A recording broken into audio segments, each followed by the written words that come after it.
Konflik antara Hizbullah dan Israel telah meningkat secara signifikan sejak 2023 dengan operasi militer yang sedang berlangsung, masalah kemanusiaan internasional dan hubungan diplomatik yang tegang.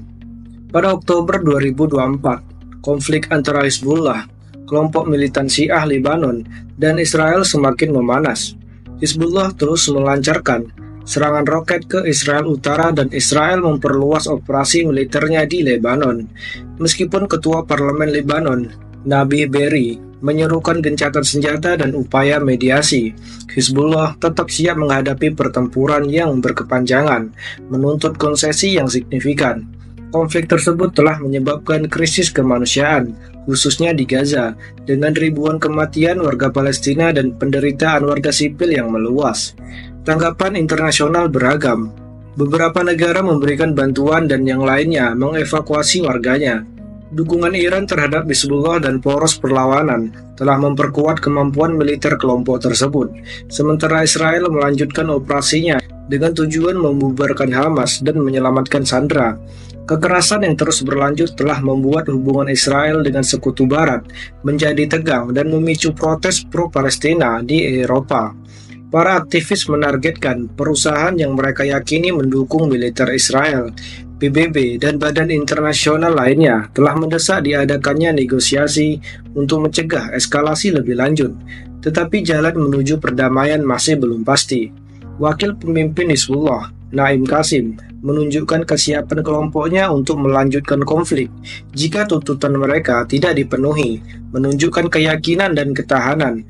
Pejabat militer Israel bertekad untuk menetralisir kemampuan perang Hizbullah dan menekankan komitmen mereka untuk melindungi warga Israel.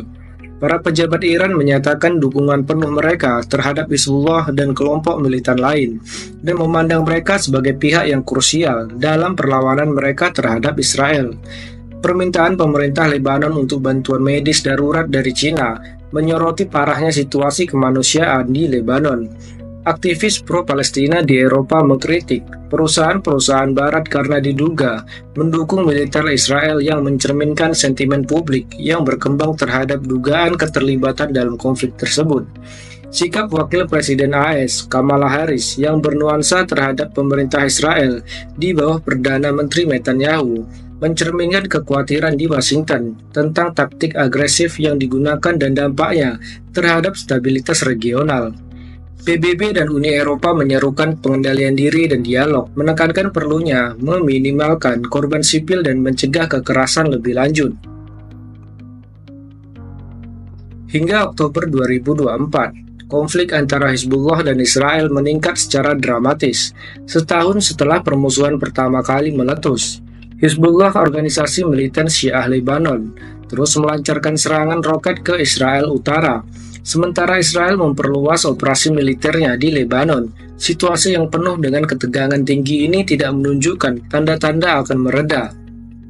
Dalam pidato publiknya, Naim Qasim, wakil pemimpin Hizbullah, menyatakan keterbukaannya terhadap gencatan senjata, tetapi menegaskan bahwa organisasinya tetap siap untuk pertempuran berkepanjangan.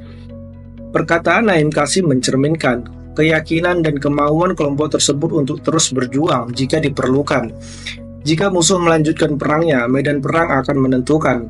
Komentarnya muncul di tengah inisiatif yang lebih luas yang dipimpin oleh Ketua Parlemen Lebanon, Nabih Berri, untuk memediasi perdamaian. Namun sikap menantang Hizbullah memperjelas bahwa mereka tidak bermaksud mundur tanpa konsesi yang signifikan dan memperingatkan bahwa mereka siap berkorban demi tujuan mereka. Cakupan aksi militer Hizbullah juga telah meluas. Menurut laporan, kelompok tersebut telah meluncurkan sejumlah serangan roket ke Israel Utara yang memperburuk situasi di lapangan. Hal ini mendorong Israel untuk menanggapi dengan memperluas operasi darat di Lebanon Selatan, termasuk mengerahkan divisi keempat pasukan. Pejabat militer Israel menekankan bahwa tujuan mereka adalah untuk menetralkan kemampuan Hizbullah dalam berperang melawan negara Israel. Mobilisasi beberapa ribu tentara Israel merupakan eskalasi yang signifikan dalam konflik tersebut. Konflik tersebut telah memicu meningkatnya kekhawatiran internasional, terutama atas situasi kemanusiaan di Lebanon dan di Gaza. Pemerintah Lebanon telah meminta bantuan medis darurat dari China, mencerminkan kebutuhan mendesak akan perawatan, kesehatan tentang pemboman yang sedang berlangsung. Pemerintah China telah setuju untuk mengirim pasokan medis ke Lebanon, menekankan urgensi situasi, terutama setelah berbagai ledakan dan serangan udara yang menyebabkan warga sipil terluka atau tewas. Konflik ini juga telah mendorong banyak negara untuk memulai upaya evakuasi. Pemerintah Turki misalnya telah mengerahkan 2 kapal angkatan laut untuk mengevakuasi warganya dari Lebanon, yang menandakan meningkatnya bahaya yang ditimbulkan oleh konflik tersebut. Kapal-kapal ini yang mampu menampung hingga 2.000 penumpang diharapkan akan melakukan evakuasi pada 9 Oktober 2024. Keputusan Turki untuk bertindak muncul saat kekerasan meningkat tanpa tanda-tanda penyelesaian. Demikian pula Inggris dan Jerman telah menarik keluarga diplomat mereka yang bertugas di Israel, menandakan meningkatnya kekhawatiran atas meluasnya lingkup konflik. Sementara kedutaan tetap berfungsi, evakuasi personel yang tidak penting menunjukkan situasi keamanan yang memburuk. Di Gaza, jumlah korban jiwa sangat besar. Pada 7 Oktober 2024, serangan udara yang menargetkan Gaza Tengah menewaskan sedikitnya 21 orang, menambah jumlah korban tewas yang terus bertambah. Rumah sakit Syuhada Al-Aqsa di Deir al-Balah melaporkan bahwa sebagian besar korban adalah warga sipil, sementara beberapa lainnya mengalami luka kritis. Konflik yang dimulai pada tahun 2023 setelah serangan mematikan Hamas di kota-kota Israel tersebut kini telah merenggut hampir 42.000 nyawa warga Palestina menurut Kementerian Kesehatan Gaza. Perbedaan antara korban sipil dan korban kombatan masih belum jelas, yang berkontribusi terhadap kemarahan internasional terhadap kampanye militer Israel. Meskipun tekanan global meningkat, Israel tetap melanjutkan operasinya, bersumpah untuk membongkar kendali Hamas di Gaza dan membawa pulang sandera Israel yang ditahan oleh kelompok tersebut. Kekerasan tersebut juga berdampak besar pada warga Israel. Pada peringatan pertama serangan Hamas pada Oktober 2023, Perdana Menteri Israel, Benjamin Netanyahu menegaskan kembali tekadnya untuk melanjutkan operasi militer hingga Hamas dibubarkan. Dalam acara peringatan di Tel Aviv, ribuan warga Israel berduka atas para korban serangan awal, sambil menyerukan pembebasan segera para sandera yang masih ditawan di Gaza. Ada pula tuntutan untuk penyelidikan tentang bagaimana pasukan keamanan Israel bisa lengah selama serangan pada Oktober 2023. Keterlibatan Iran dalam konflik tersebut merupakan aspek penting lainnya. Para pejabat Iran telah secara terbuka menyatakan dukungan mereka terhadap Hizbullah dan kelompok militan lain di kawasan tersebut, memandang mereka sebagai bagian penting dari poros perlawanan mereka terhadap Israel. Pada tanggal 8 Oktober 2024, anggota parlemen Iran membahas fakta pertahanan baru yang akan memperkuat hubungan dengan kelompok militan sekutu, termasuk Hizbullah. Proposal ini menggarisbawahi komitmen Iran untuk memperkuat pengaruh regionalnya dan mendukung faksi anti-Israel secara militer.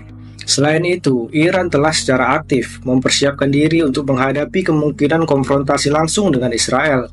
Dalam sebuah langkah dramatis, Garda Revolusi Iran mengaktifkan sistem pertahanan udara di kota Isfahan, sebuah pusat budaya dan rumah bagi fasilitas pertahanan dan nuklir yang penting. Hal ini dilakukan sebagai tanggapan terhadap apa yang digambarkan oleh para pejabat Iran sebagai objek bercahaya yang diyakini sebagai serangan potensial Israel yang terdeteksi di daerah tersebut. Meskipun insiden ini ternyata hanya alarm palsu, hal ini menyoroti ancaman eskalasi militer yang terus ada antara Israel dan Iran. Dampak konflik ini tidak hanya terbatas di Timur Tengah. Di Eropa, khususnya di Inggris, aktivis pro-Palestina turun ke jalan untuk memprotes apa yang mereka anggap sebagai keterlibatan perusahaan-perusahaan barat dalam aparat militer Israel. Aktivis dari Palestine Action menargetkan kantor Allianz, raksasa asuransi Jerman, dan menuduhnya menyediakan asuransi untuk Elbit Systems, kontraktor pertahanan besar Israel. 10 kantor di seluruh Inggris dirusak, dan kantor pusat perusahaan di Guildford diduduki. Para aktivis mengklaim bahwa tanpa dukungan perusahaan seperti Allianz, perusahaan seperti Elbit System tidak akan dapat beroperasi di Inggris. Protes-protes ini mencerminkan tren yang lebih luas dan meningkatnya rasa frustasi publik di Eropa atas dukungan Barat terhadap aksi militer Israel. Selain aksi protes terhadap perusahaan, demonstrasi telah meluas ke seluruh Eropa yang menuntut diakhirinya pemboman Israel terhadap Gaza dan Lebanon. Hubungan diplomatik antara Israel dan sekutu utama Barat telah tegang akibat konflik yang sedang berlangsung. Dalam wawancara pada tanggal 8 Oktober 2024, Wakil Presiden AS Kamala Harris menegaskan kembali dukungan pemerintahannya terhadap hak Israel untuk membela diri, tetapi menyatakan posisi yang bernuansa mengenai pemerintah Israel di bawah Perdana Menteri Netanyahu. Ketika didesak tentang keandalan Netanyahu sebagai sekutu, Kamala Harris menahan diri untuk tidak memberikan dukungan tanpa syarat dan lebih berfokus pada aliansi AS dan Israel yang lebih luas. Hal ini mencerminkan kekhawatiran yang berkembang di Washington tentang taktik militer agresif Netanyahu dan dampak jangka panjangnya terhadap stabilitas regional.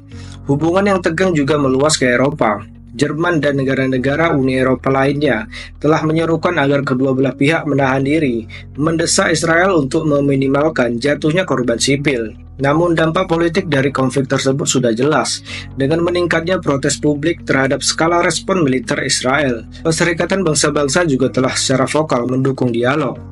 Jenny Hennis-Plasschaert, Koordinator Khusus PBB untuk Lebanon, dan Letnan Jenderal Aroldo Lazaro, Kepala Misi Penjaga Perdamaian PBB di Lebanon. Keduanya mendesak agar segera dilakukan negosiasi untuk mencegah kekerasan lebih lanjut. Militer Israel telah memperlakukan blokade di pantai Mediterania Selatan, Lebanon, yang menandakan langkah lain menuju konflik yang lebih luas. Pasukan Pertahanan Israel atau IDF mengeluarkan peringatan publik pada 8 Oktober 2024 yang menyarankan warga sipil Lebanon untuk menghindari pantai dan laut karena operasi Angkatan Laut yang akan segera terjadi. Blokade ini merupakan langkah signifikan yang kemungkinan dirancang untuk mencegah Hizbullah menerima pasokan atau bala bantuan melalui laut. Tindakan IDF tampaknya ditujukan untuk melemahkan kemampuan militer Hizbullah dengan memutus akses ke sumber daya vital. Hizbullah telah mengklaim bertanggung jawab atas peluncuran roket ke pangkalan militer Israel, termasuk satu di dekat markas besar unit intelijen elit Israel, Unit 8200. Meskipun Hizbullah bersikap agresif, Israel tetap berkomitmen untuk menetralisir kelompok tersebut sebagai bagian dari kampanye militer yang lebih luas di Gaza dan Lebanon.